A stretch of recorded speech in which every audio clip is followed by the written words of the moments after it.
ٹوٹے دل سے نکلی ایک ہی پکار پر اللہ کے عرش کے سارے دروازے کھول دیے جاتے ہیں۔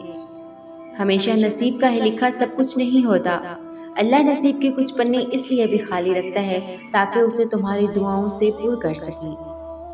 اکثر اللہ تمہاری چاہت کو اس لیے بھی تم سے دور کر دیتا ہے تاکہ تم اس کی چاہت پہ راضی ہو جاؤ، اور جب تم اس کی چاہت پہ راضی ہو جاتے ہو تو وہ بھی تمہاری چاہت کے لیے ہر ناممکن کو ممکن بنا دیتا ہے۔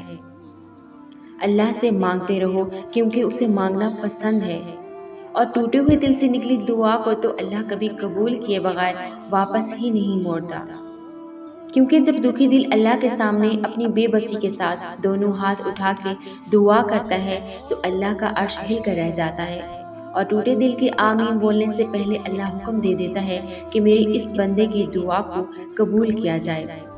تو ان وسوسوں کو دل سے نکال دو گے، جو مانگا ہے وہ نصیب میں ہے یا نہیں، جو مانگا ہے وہ کیسے تم تک پہنچے گا، کیونکہ اللہ جب ادا کرنے پہ آتا ہے نا تو یہ نہیں دیکھتا کہ مانگی گئی چیز نصیب کا حصہ ہے بھی یا نہیں، وہ تو بس تڑپ دیکھتا ہے، دل دیکھتا ہے، جذبات دیکھتا ہے۔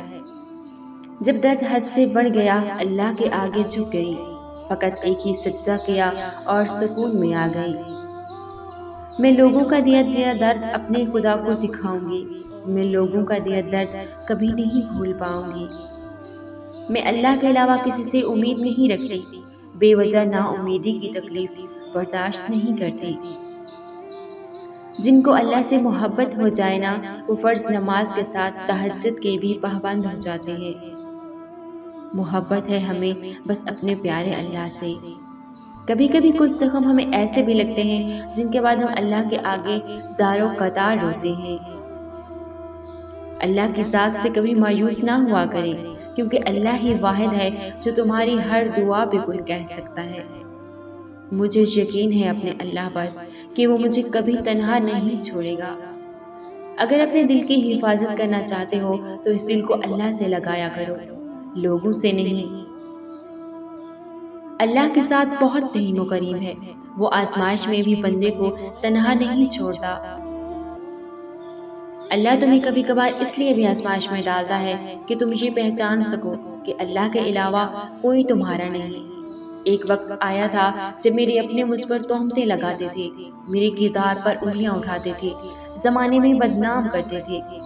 تب مجھے میرے والدین کہتے تھے تم ٹھیک ہو، اللہ جانتا ہے، تم اپنے معاملات اللہ پر چھوڑ دو اور صبر رکھو کہ اللہ صبر کرنے والوں کو بہت پسند کرتے ہیں۔ اور تب میں راتوں کو رو کر اللہ کو اپنے دل کا حال بیان کرتی تھی، اس پر معاملات چھوڑ کر مطمئن ہو گئی تھی۔ اور پھر وقت پلٹا نا، میں نے اپنی آنکھوں سے دیکھا کہ وقت نے مجھ پر لگائی تہمت کا ان کا کتنا جواب دیا ہے، اور مجھے اب اس بات پہ کامل یقین ہو گیا تھا کہ مکافات عمل کوئی مذاق نہیں، اور انسان کو دینے والا وقت سے بہتر کوئی جواب نہیں، کیونکہ آپ بھول جاتے ہیں مگر اللہ آپ کو ہمیشہ یاد رکھتا ہے۔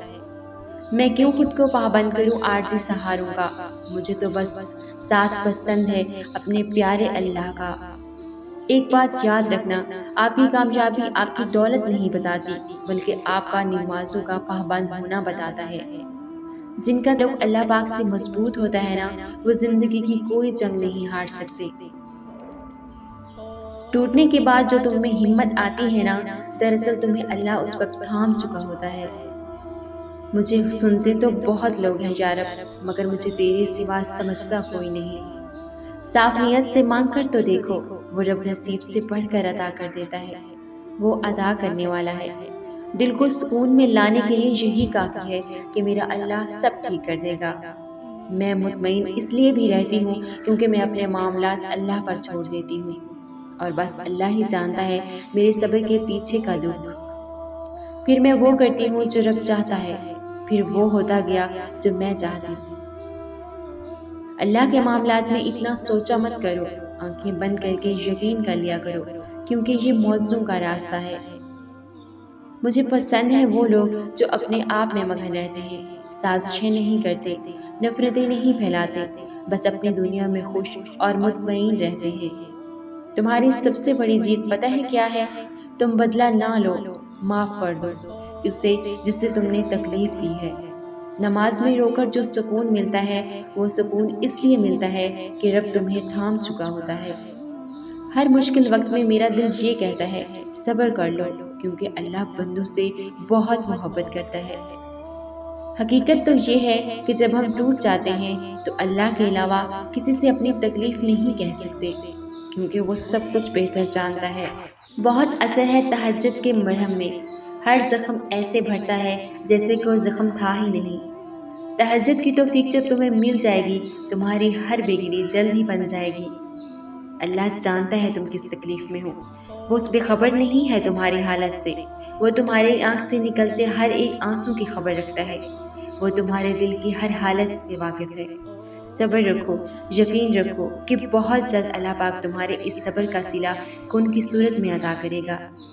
تم دیکھتی رہ جاؤ گی اور تمہیں سب مل جائے گا جس کے لیے تم اتنا صبر کرتی ہو، کیونکہ اللہ پاک صبر کرنے والوں کو بہت زیادہ پسند کرتے ہیں۔ اور اللہ تو کہتا ہے کہ مجھ سے مانگو، تو پھر تم کیوں نہیں مانگتے؟ مایوس کیوں ہو جاتے ہو مانگ کر؟ مانگ کے دعا اس کے حوالے کر دو کہ صرف وہی ذات ہے جو تمہیں سن بھی رہی ہے اور تمہیں دیکھ بھی رہی ہے اور تمہاری دعاؤں کا ذخیرہ کر رہی ہے۔ انشاءاللہ ایک دن ایسا آئے گا کہ تم خوشی سے اپنی آنکھوں میں سے آنسو نہیں روک پاؤ گی اور سجدے پہ سجدے کرتی رہو گی، کیونکہ جب اللہ کن کہتا ہے نا تو وہ یہ نہیں دیکھتا کہ جو چیز اس نے مانگی ہے وہ اس کے نصیب میں ہے بھی یا نہیں، بس وہ ادا کرنا چاہتا ہے اور ادا کر کے ہی رہتا ہے۔ ساری بات تو اس کے ایک کن کی ہے، وہ کن کہتا ہے اور فیکون ہو جاتی ہے۔ لیکن پھر بھی اگر تمہیں کوئی چیز نہیں مل پاتی تو اس پہ دکھی نہ ہوا کرو، کیونکہ وہ رب خوب جانتا ہے تمہارے حق میں کیا بہتر ہے اور کیا نہیں۔ جب ایک ماں تمہیں وہ چیز نہیں دے سکتی جو تمہارے لیے فائدہ نہیں ہے، تو پھر وہ 70 ماؤں سے بڑھ کے محبت کرنے والا اللہ تمہیں وہ چیز کیسے عطا کر سکتا ہے جو تمہارے لیے فائدہ مند نہ ہو؟ تو یقین رکھو اس ذات پہ، جب اپنی ماں کی نیت پہ شک نہیں کر سکتے تو اس رب پہ کیسے بے یقینی جو 70,000 ماؤں سے بھی بڑھ کے محبت کرتا ہے تم سے۔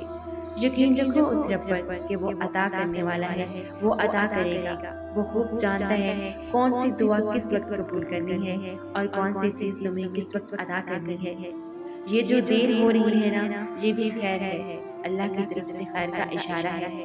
یقین رکھو، اطمینان رکھو اور دعائیں مانگ کے اس ذات کے حوالے کر دو، کیونکہ وہی قبول کرنے والا ہے، ضرور ہوں گی قبول تمہاری دعائیں۔